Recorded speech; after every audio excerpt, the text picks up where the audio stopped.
But on my journey towards retirement, two things happened. One, my retirement kitty kind of went up.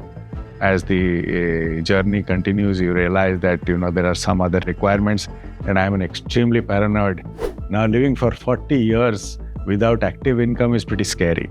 So that's why my goals on that side are pretty large. The art side was added completely by my wife, Chandrama. Secondly, we don't buy art to sell. Primarily, you buy art because you like it. If I'm not there, my family should not go anywhere to pay off my debt. So I have a debt cover. So I'm my cover to 2x to that. COVID period and some family emergencies taught me that no money is enough when you enter the hospital. So there I'm covered a lot.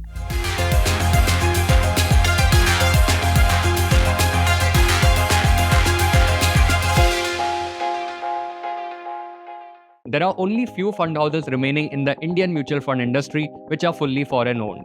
In this episode of Guru Portfolios, we have with us Swarup Mohanty, who heads Mirae Asset Mutual Fund, which is the only foreign owned fund house in the top 10 in terms of asset base. Hi Swarup, welcome to the latest episode of Guru Portfolios. So Swarup, if you can take us through your current asset allocation mix and how has it changed over the last year? First of all, thank you, Josh, for doing this with me. This has become my annual review. And I'm so thankful for two things. One is, making a process where my allocation is mathematical. Second, I've been able to talk more freely and transparently about my investments. I think it's made me progress as an investor. I think this process started 2 years ago when my portfolio allocation was 60-40, 60 towards equity and 40 towards debt.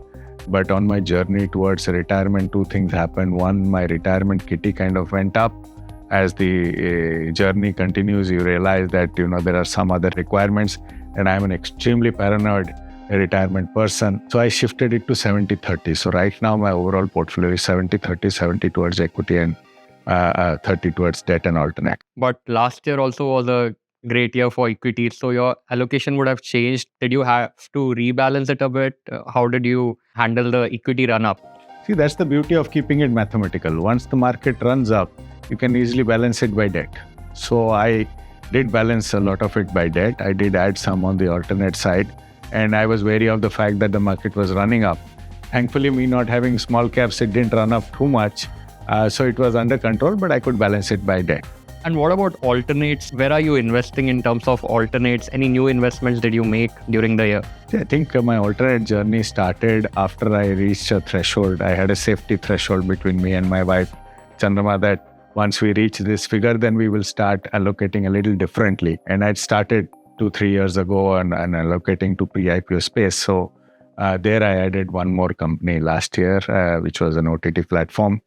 I did add some more to the art collection. The art collection is done by my wife, Chandrama. So she identified some more and we were lucky to get some of them. So that's where some new additions have happened. In terms of art, Swarup, it's so very different than equities. There is not as much transparency. You don't know what price you're getting into and what it would be in the future. So how do you decide which art to get into, which art form to get into, and which artist to get into? First of all, the art side was added completely by my wife, Chandrama. Secondly, we don't buy art to sell.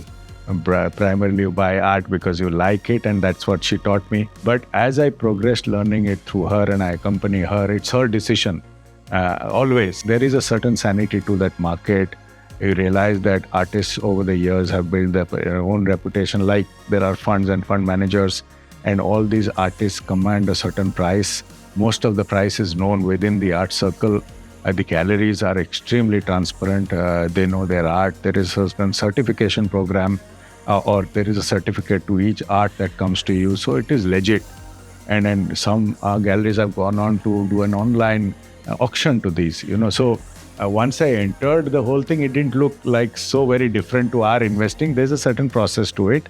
And once you start following the process like my wife does, we are very early stage art. I won't call it investments. We just buy them because it looks good and it really changes the house. But over the years, we've been able to add some good artists. Any big artist names that you got in or anything interesting that you can share? We did add some masters this year because that was the one which was eluding us. So not very large, but within our money, we were able to add. So that's been a welcome addition. But all of that by my wife, I play no role. Right. And also in terms of your equities, how is the split between actives and passives? So almost 20-25% is passive and it's growing due to two things. I think what has happened due to the active side now having categorization of funds, the ideation is that much. So some great ideas are coming up on that side. And then clearly sometimes like last year, holding the mid-cap index was better than holding mid-cap active. So slowly but surely it is growing on these two accounts. And the split is going like that. Maybe I'd like to end up with a 50-50 at some point of time very quickly. Right. But the mix on that side is far more interesting than the active side. Right. And one thing in terms of your overall asset allocation, did you put your new money more in debt or in a certain ratio to rebalance it? Yeah, so as the market started going up, the rebalancing was done through debt funds. Okay, so new money was put, say, half and half. Plus, I also have this view that it's a great time to get into long debt because of the interest rate scenario. Right. So it played both ways. And again, back to equities, what's your market cap split in terms of large cap, mid cap, small cap? So broadly, it's 40% large cap, 40% mid cap, and 20% others, sectoral and thematics. So that's how I play. I have no small cap as yet, but we just launched a small cap factor fund, so I did a nominal start there. It's not going to be big ever, but since this is my fund, I would like to own it to see how the liquidity there works more than just understanding my product rather than allocation. But it's been 40-20. 20, a lot of that is also international. If the international wouldn't have been curbed, my international allocation would have been higher than what it is today. So in terms of overall portfolio, how much is international? Sorry, in terms of your equity portfolio? Would be 5-6%. Like I said, it would have been definitely higher. I think the FANG Plus run up took it to 5-6%. This is just valuation, but I'm not able to buy more. And again, a split between Mirae and Non-Mirae scheme? 86-87% or 85-86 will be Mirae. I mean, sometimes there are some great ideas which are outside Mirae and different styles, then one sort of allocates there. Right. And in terms of your returns, what was the overall portfolio performance over the last year? Well, last year was stellar year, so overall portfolio was around up 30%. So you wait for such years actually. And Swarup, also when it comes to financial planning, insurance is an important factor. What about you? How much insurance you have in terms of life cover, health cover? Can you share details? So like I said, there are two things. One, it is very mathematical, the approach to investing. And secondly, extreme paranoia. On both sides, I swing. My own life insurance, I feel that if I'm not there, my family should not go anywhere to pay off my debt. So I have a debt cover. So I'm my cover to 2x to that. On the health, I think I'm a little more paranoid than I am because one, I firmly believe there will be a medical inflation in India. The costs that are right now in India are probably the cheapest in the world. There will be a re-rating happening. So it's getting prepared for tomorrow. And this COVID period and some family emergencies taught me that no money is enough when you enter the hospital. So there I'm covered a lot. And how much is that coverage? Overall family and office all put together around 4 crore. On the health side, and life would be? Life is 2x of my debt. My debt is 3 crores. Okay, 2 crores. And so your debt includes what sort of items over there? A home loan, I believe, and anything else? My debt is home loan, and I recently got exposed to leverage, and it was a very interesting submission that the CEO of Mirae Financial Services, Krishna, told me that invariably you redeem your long-term investments to feed your short-term needs. And that got me thinking that if your equity is compounding at 9-12%, say 10-12%, do you want to get out of it just to buy a small asset? Now, I bought a car, so I bought it in loan against mutual fund. And I took a 30 lakh. It was higher. I started paying. But I am understanding leverage that if there is a certain rate at which a loan is available, it's a good credit to own. So that's also been a learning process in the last 1-2 years. And what was the rate at which you got this? I took it at 9%.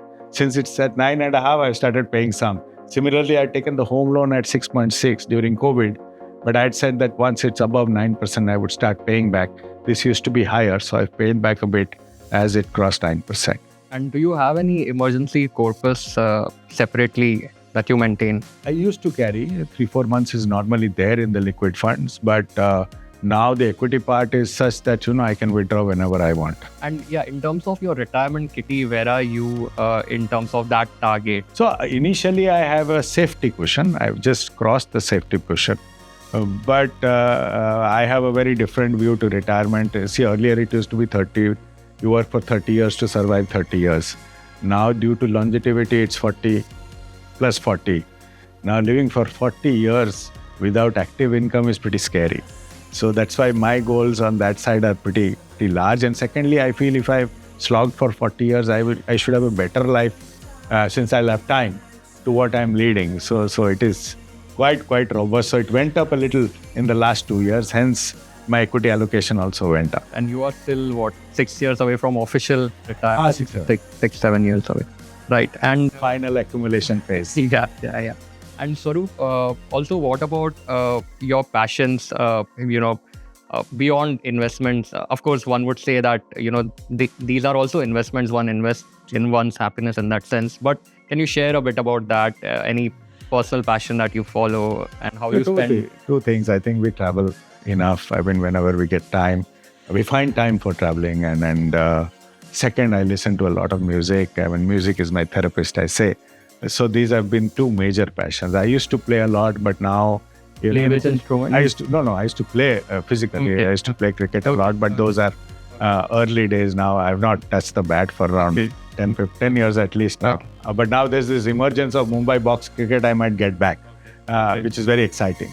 But typically travel, and like you said, I think investing in travel has changed my worldview completely. Meeting different people across the world, meeting cultures. I just came back from Japan. It was a life-changing experience. So you put it very rightly. It's an investment. It changes you as a person. And music, I listen to music on the analog format, which is the old LP or vinyl, as you call it. So these are two passions. If I didn't sell mutual funds, I would sell you a good music system as per your choice. Someday I will. Yeah, sure. We'll come back on that. Swarup, and what about money topics in the family? Your son, I believe, is in IT industry, which is very exciting these days. Have you been able to turn him into a disciplined investor and saver like yourself? Yeah, Or there has been any resistance? No, Josh. Actually, the biggest mistake I made in life was not investing early. As a result, the pressure on me to invest now is very large. I didn't want that happening to my son. So he started investing very early. I tried to tell him that, part of his pocket money should be invested. Was he okay with that idea? No, he's never okay. Even now, he's not okay. But at the same time, that's basically a joke between him and me. But when he sees the MF Central app and he sees his kitty now at his age and he probably talks to his friends, he's realized the merit of it. Though he might protest. Sometimes he'll say, "Dad's taken away my money." But he understands the merit of it, and jokes apart, he's realizing the power of it. And as he stayed invested, he's never redeemed. He's seen the way the compounding has started happening. And I think it will help him well in the next part of his journey. Swarup, if I have to take you down the memory lane, when you were growing up, what was your conversation with your parents in terms of money? How did they also give you a pocket money and told you that you need to save this much and invest? Or how did they inculcate saving habits in you? See, I'm born to... Did you also protest? I protested a lot. Don't even get me started on that one. But I'm born to two professors. And I learned how rigorously they prepared for the retirement. They had a PF, they had a VPF in those days. The best thing that they did was they were very transparent about their money. I knew exactly how much my father was earning, how much my mother was earning. And being a professor, those days you didn't have much money. My father was also a big music listener, so he would take out some part of it to buy the new record that came or a new movie which came out. But I exactly knew how much it was. So aspiring for money in that whatever kitty, and very early in our lives, they ensured that I went out and did the shopping, the Kirana shop, I would go. I think it was their way of teaching me income versus expenditure. I didn't know if they did it, but that's how I learned. And no, I didn't have pocket money for a long time in my life. But when I went out for studies, I had a monthly allowance. But because you knew how much money was there is that much you could ask. But they fulfilled everything. In those days, I went to a public school, which was a private school, which was expensive than the normal government schools. The education in me was fairly superior to a lot of other people around me, and that was most important at that point of time. Maybe I should have studied better. But to answer your question, no, I didn't have any pocket money, but I had complete transparency of the money in the house, and that really helped me in the future course of my life. And Swarup, before we let you go, any advice for the investors who are watching us right now? I think 2-3 things. Money is very good. At the same time, it's very bad.